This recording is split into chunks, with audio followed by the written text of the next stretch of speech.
Hi, my name is Craig Mullins, and welcome to my digital painting class on Colosso. Over the next 20 to 30 hours, I think, we'll be doing digital painting, and I'll be going over some ideas about how I go about working, and probably the counterintuitive thing about how I work is it's really not linear, as in, I won't be telling you a series of steps that will be followed in any particular sequence. In fact, I'm always moving things around, and I think that makes it more interesting. It is more scary, but it can lead to places that you may have not gotten to otherwise. The style that we're going to be working in is pretty academic, meaning it is naturalistic and it's not highly stylized, in other words. I think that working this way is probably it's closer to the base of the tree of many different highly stylized ways of working have their basis in a more naturalistic style. For instance, a lot of contemporary animation traces its roots back to Renaissance figure drawing, and those concepts underlie it. Another example would be, say, anime, that is a very highly evolved, collectively evolved style. And a lot of people will start with these highly evolved styles and then oftentimes they'll go backwards and learn what it's based on. And from there, they can do more interesting things.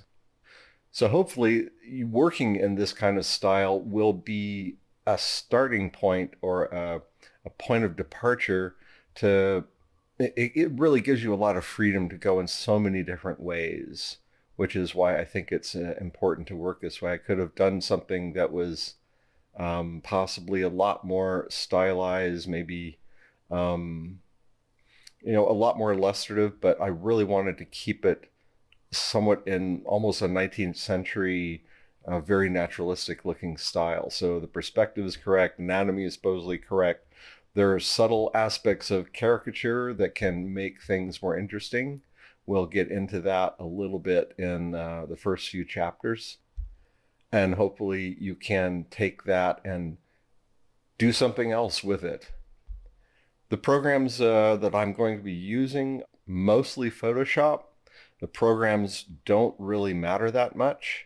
In fact, I would suggest as part of the themes of the class is to play around with different programs.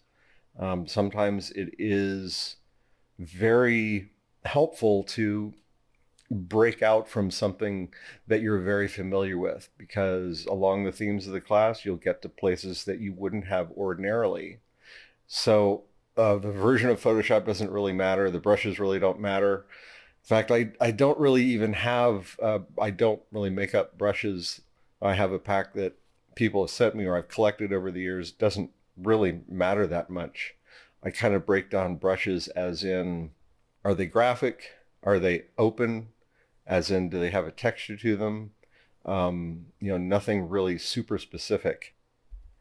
I know it can be counterintuitive, but oftentimes limiting yourself either through a program choice or even making a deliberate choice within a familiar program, you can ironically be more creative that way. Sometimes I'll do a painting and I won't use layers at all. And that has advantages and disadvantages. But also, I think working with a variety of programs forces you to understand the subject better, its forms and its shapes. That it's kind of a test, maybe, that if you can draw these things with a burnt stick on some concrete and make it readable, you probably understand it well. Whereas if you are relying on a particular brush and a particular program with a particular way of doing things, and it makes some cool looking textures that hides your basic understanding of the structure, that's probably not a good thing, because you're always going to be stuck in that world. So that's another really good reason to be changing your programs, changing the way you're working constantly, as it really shows you whether or not you understand the subject well. So one further thought on mixing things up and how you're doing things. If you have a very linear approach, whereas it's step by step by step, and that approach can be honed over a long period of time to make your output of a finished illustration more reliable.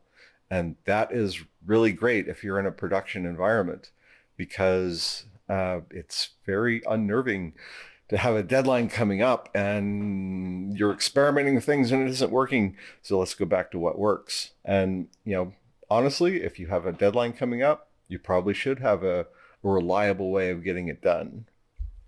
So I would suggest having a period of time either outside your commercial work or in the beginning of a commercial job where you do try things that are bound to fail, because it's really a lot more interesting. It is scary, but it's more fun too. And I think that if I were to be honest with myself, if I had a definite way of working that I never varied, I'd be bored to tears. So throwing bombs in the middle of things and doing things that probably won't work, it's entertaining for me because I never quite know where things are going and how I might get there. The subject of our assignment is very specific. The characters are very specific individuals. They're dressed in ways that are also very limited. I mean, we know exactly who these people were. We know where they were sitting in a car. The car exists. We have lots of information on what the car was, like I say, what they were wearing, exactly where they were standing, in front of what building. We know exactly the footprints of where the assassins stood. And that is part of the design of the course, where we're taking something that is extremely specific and limited and trying our best, maybe not always succeeding, but to tell that story in a different way or in a way that is visually arresting. And like one thing I found is I can't really get the eye level of the viewer to be lower than the car, because we have the assassin standing there and two people inside the car. And if we were to see what is going on, we can't have the camera on the ground. So I tried different ways of doing that, and it doesn't quite work. So I will leave that up to you to try to make that work. And I think it'd be cool to see if somebody can do it. And there's a variety of ways to tell this story in maybe a less obvious way. I think somewhere in the middle, I do an illustration of the bicorn hat that the Archduke wore lying on the ground next to the wheel of the car. And that's fine if the audience knows what's going on, would recognize the car, would recognize the hat, and can then piece together how that got there and why there's blood on the feathers. So, that might work really well and be intriguing for, say, a graphic novel, but maybe it wouldn't work for a production painting. So, a production painting is going to require things be worked out and the three-dimensional space be readable, where people are, what they're wearing, be very clear to a production designer or a director trying to block out a scene, or to the other craftspeople that are working to realize this. So in that sense, you can't be that creative in visually how you tell this story. But if you're doing a comic or a graphic novel, well, all bets are off. You can do all kinds of interesting things. You could do a close up of the assassin's hand as they pull the bolt back on the specific pistol that he used. And yes, we do have the pistol that he used, and there's very good reference on that. So there are some limitations, and that is by design, because I want to try to get people to research this and draw something that is specific, because there has to be a certain degree of control. If this class was on painting orcs or pirates, you can pretty much do anything you want because nobody really knows. I mean, there's millions of orcs and there's millions of pirates, and you can do pretty much anything.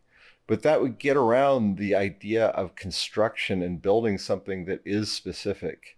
This car does exist in 3D space, and you have to be able to paint it in a believable and interesting way. You can't really get away with just making it some old-timey car. It just doesn't work right. And in a strange way, I found that the more I pay attention to the specifics of what actually happened here and try to be as accurate as I can, things seem to become more interesting. They have a greater believability because what you're painting then is real. It was real. There's no fantastical things going on. Using the conventions of, well, like I was saying, narrative comics or storyboarding where things are exaggerated, things are simplified. So instead of Gavrilo Princip standing where exactly he was, maybe he's doing jumping over the car and doing a triple pirouette as he headshots both the people in the car. That would be an action movie or a comic book interpretation. And that's not quite what we're after here.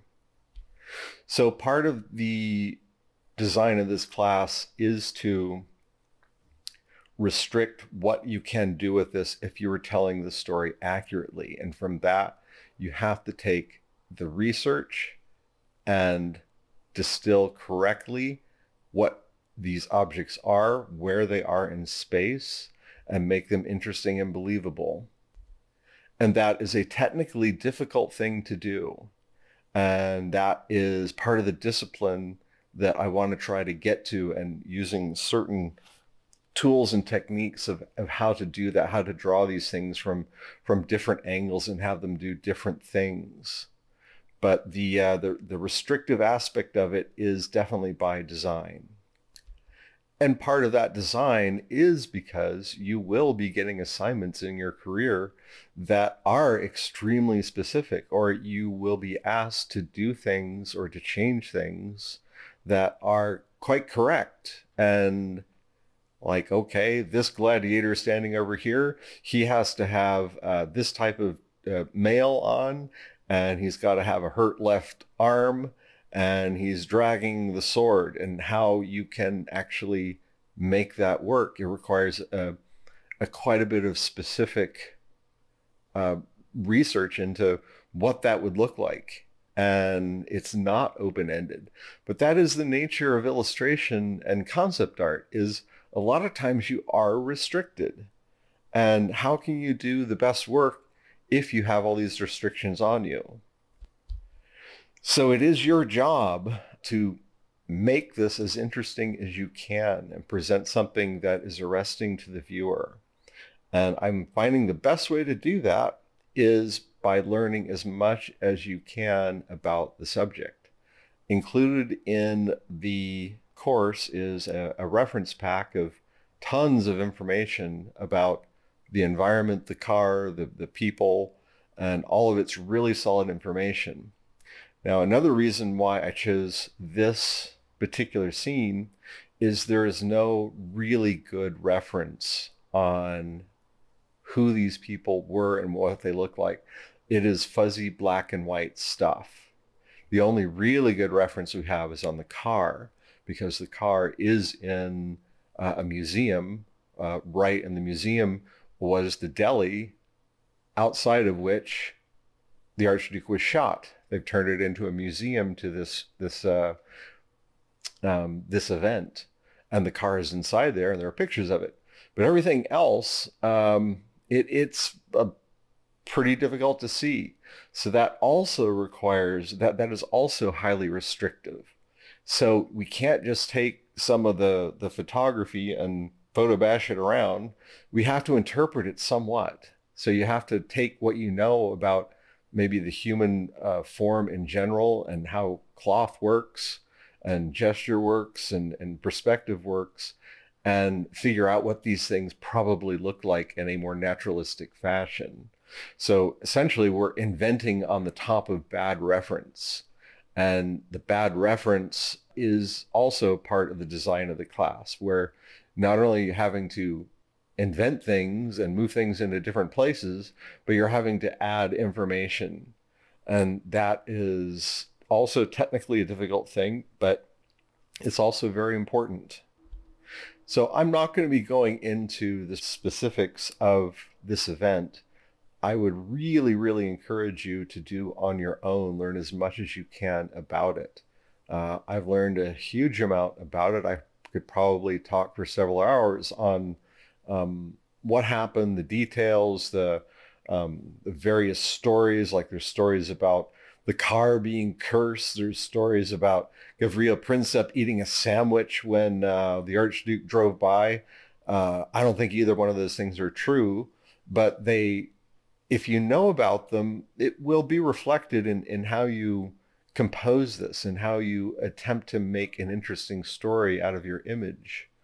So I would really encourage you to just start with a Wikipedia entry on it and branch out from there and go down as many rabbit holes as you can. Because, as I say, many assignments that you get in the illustration world might be boring, and it is your job to make them interesting. The best way to do this is by learning as much as you can about your subject and what you're illustrating. The more you know, the better off you will be. So that about wraps up my introduction to this class, and I hope you enjoy it and you get something out of it. I've worked hard to try to get some concepts across that I think are they're sometimes difficult to explain, but that's the cool thing about having it in video form is you can watch something over and over, and it's like, oh, what was he meaning there? And maybe even some things that I might bring up you might not understand right away, but maybe in the future you'll go, oh, that's what that jackass was talking about. Okay, I get it now. That's happened to me many, many times where I learned something in school and I did not understand it right away or its application, but I always remembered it and held on to the information, having it on faith that eventually I would understand what they were saying or talking about. And so think about things that way is, if somebody is competent at what they're doing, their approach has value. It may not apply to you, but learn it, and you may not use it or understand it at the time, but eventually you might. And to not have it in your mind, you won't be able to put things together in a richer way down the road. And try to take what I'm talking about here and integrate it into your learning from other people and say, are they talking about the same thing, but just in different words?